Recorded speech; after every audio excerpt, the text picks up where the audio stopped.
Hello guys, welcome back to my channel, Mr. Unknown Storyteller. In this video, I'm going to tell you a real horror story that happened to me about 2 years ago. And before you think this is some made-up Reddit creepypasta type thing, I swear to you, I wish it was. I really do. So back then I was in a rough spot, financially. I had just lost my warehouse job. Unemployment was taking forever to kick in, and my savings were basically gone. I was doing random gigs, DoorDash, helping people move furniture, whatever I could find. One night, I'm scrolling through Craigslist and I see this listing. Overnight security needed. Private residence. 9 p.m. to 6 a.m. $850 cash. No company name. No big description. Just a number to text. Now, normally I would have skipped something that vague, but when you're broke, your brain doesn't think about red flags the same way. I texted the number. The guy replies almost instantly. Says it's his late father's property. Been vacant for years, and he just needs someone to stay there overnight because local kids have been trying to break in. Easy money, he said. Just sit there, make sure nobody enters, and leave in the morning. He sends me an address about 40 minutes outside the city. I almost backed out when I saw how far it was, but again, $850 cash. So I drive out there around sunset, and the further I get from town, the more isolated it feels. Like the houses get farther apart. Then they disappear completely. Just trees and long stretches of road. When I finally reach the address, there's this old 2-story bungalow sitting way back on the road behind a chain-link fence. It wasn't abandoned looking exactly, but it definitely hadn't been cared for in years. Paint peeling, porch light flickering, weeds growing through the driveway cracks. The owner is already there waiting in an SUV. Older white guy, probably mid-60s, wearing a flannel and jeans.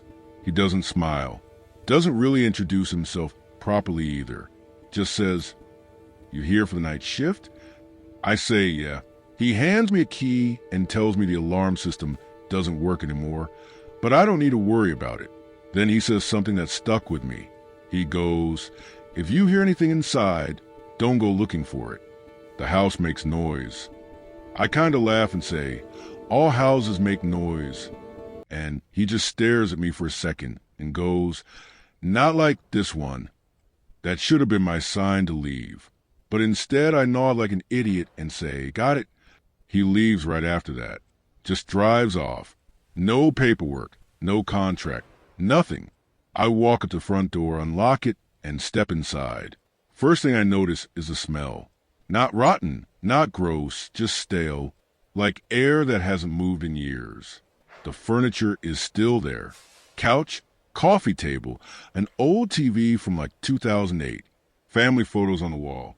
It honestly looks like someone just left in a hurry one day and never came back. I do a quick walkthrough to make sure nobody's hiding inside. Kitchen's empty. Back door locked. Windows shut. Upstairs there are 3 bedrooms. 2 are completely empty except for dust and old curtains. The third one at the end of the hallway has a bed frame and a dresser, and the closet door is slightly open. I check it. Empty. Everything seems normal. A little creepy because it's old and quiet, but normal. I go back downstairs, sit on the couch, and scroll through my phone. Around 10:30 p.m., nothing's happened. I'm actually thinking this might be the easiest money I've ever made. Around midnight, though, I start noticing how quiet it really is. No cars passing. No crickets. No wind. It's like the whole area is just still. And that's when I hear the first sound. It's upstairs. A soft thump. Not loud. Like someone dropping a shoe on the floor. I freeze for a second, then tell myself it's just the house settling. Old with shifts. That's normal. 5 minutes later, I hear it again. This time it sounds more like a footstep. One single step. Then nothing. My heart starts beating faster, but I'm still trying to be logical. Maybe raccoons in the attic. Maybe pipes. So I grab my flashlight and head upstairs. I'm not trying to act brave. I'm just trying to calm myself down. I check each room again. Empty. Windows still locked. Closet still empty. I even look under the bed frame in that last room just to be sure. Nothing. I'm standing in the hallway telling myself I'm being paranoid when I hear something that makes my stomach drop. A slow exhale. Right behind me. Not loud, not dramatic. Just someone breathing out. I spin around so fast, I almost lose my balance. There's nobody there. Hallway's empty. But I know what I heard, and the air feels colder suddenly, like noticeably colder. I get this weird pressure in my ears, like when you're in an airplane. I go back downstairs, and now I'm not relaxed anymore. I'm alert. Every little creak makes me flinch. Around 1:15 a.m., my phone loses service. Just randomly. I had full bars earlier. Now nothing. No signal. That's when I start feeling uneasy for real. Because now I'm isolated. If something actually goes wrong, I can't even call anyone. I'm sitting there staring at the front door when I hear 3 knocks. Not on the front door. Not on a window. On the wall behind me. 3 slow, spaced out knocks. Like someone tapping from inside the wall. I turn slowly. My mouth's dry. I'm listening so hard I can hear my own heartbeat. Then I hear it again. 3 knocks. Same rhythm. And I realize the sound is moving. The person behind me. Now it's coming from the kitchen room. Like whatever's making it is inside the house, but not in the rooms. In the walls. I stand up and back toward the front door. And that's when the upstairs bedroom door slams shut. So loud it shakes the ceiling dust down. I didn't run yet. I should have, but I didn't. I stood there trying to make sense of it. Maybe pressure change. Maybe wind. Except every window was closed. And there was no wind outside. Then I hear footsteps upstairs. Slow, deliberate, walking from one end of the hallway to the other. And that's when I realize something that makes my blood run cold. The footsteps aren't creaking the floor like mine did. They're too smooth, too steady. Like whoever is walking doesn't weigh anything. So I'm standing there at the bottom of those stairs, staring up into that dark hallway, and I can still hear those footsteps pacing back and forth like whoever's up there is nowhere else to be. No rush, no panic, just calm, steady movement. And the worst part is the floor isn't creaking under them the way it did under me earlier, which doesn't make sense because that was old. It complained under my weight every single step, but whatever was up, there was moving like it didn't weigh. Anything at all, like it was gliding instead of walking. And I remember trying to swallow, but my mouth was dry, like all the moisture just left my body at once. And I actually tried to convince myself this could still be normal. Maybe adrenaline was making sounds sharper than they really were. Maybe I was matching random creaks into a pattern in my head. Because that's what humans do. We look for patterns, right? But deep down I knew this wasn't random. This was imagination. This was deliberate. And when I said out loud, "All right, whoever's up there, I know you're here," the pacing stopped instantly, not gradually, not like someone freezing mid-step in surprise. It just stopped like someone muted reality. And that silence after was worse than the noise, because now I knew it had heard me, and I knew it understood me. And then slowly, very slowly, I started hearing movement again, except this time it wasn't pacing. It was heading toward the stairs, and I felt my legs lock up like my body didn't get permission for my brain to move. And I'm staring at the top of the staircase, waiting for a shadow, a hand, a face, anything to appear, but nothing shows itself. And still I can hear it descending step by step. Except again, no creaking wood, just the faintest suggestion of motion. And when it reaches what should be the last step, the air in front of me shifts like when someone walks into your personal space and you can feel their presence even with your eyes closed. And I swear I felt that. I felt something standing inches away from me, though I couldn't see a single thing. And my chest tightened so hard I thought I might pass out. And then that cold washed over me again, but stronger this time. Like standing in front of an open industrial freezer, the kind that bites into your bones. And I didn't see breath fogging or anything cinematic like that.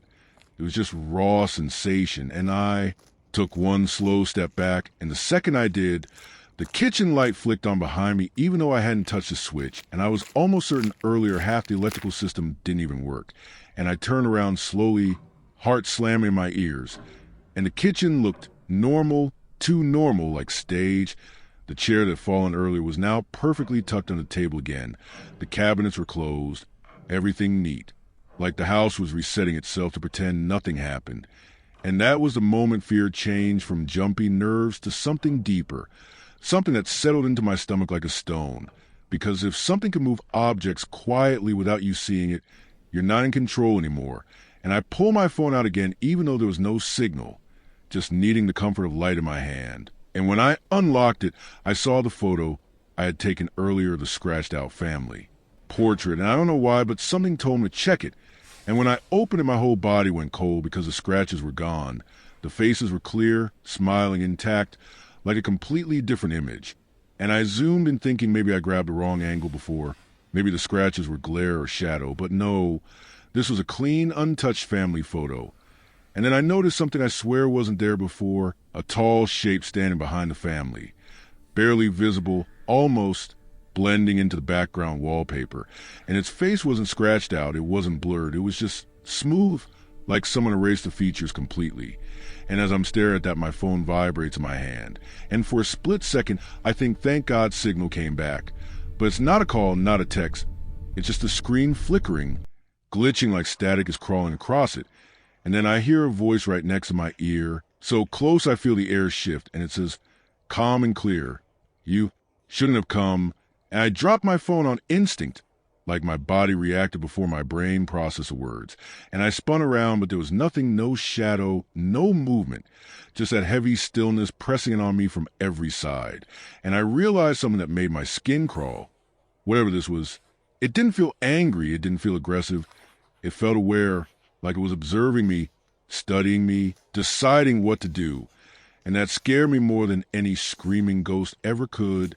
Because anger is emotional, anger is messy, but awareness is controlled.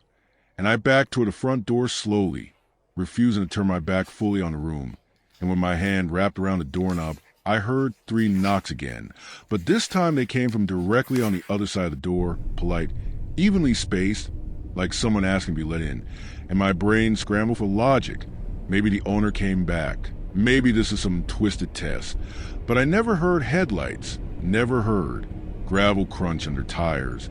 And then the voice spoke again from the other side, and it said my full name, first and last, in a tone so normal it almost sounded friendly.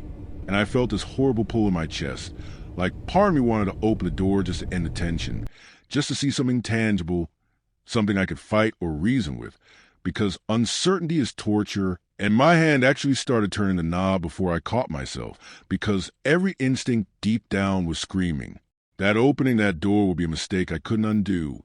And right as I stepped back, the knocking stopped completely, replaced by silence, so absolute it felt fake, like noise itself had been switched off. And then behind me, every single cabinet door in the kitchen burst open at once, loud enough to make me flinch so hard my vision blurred.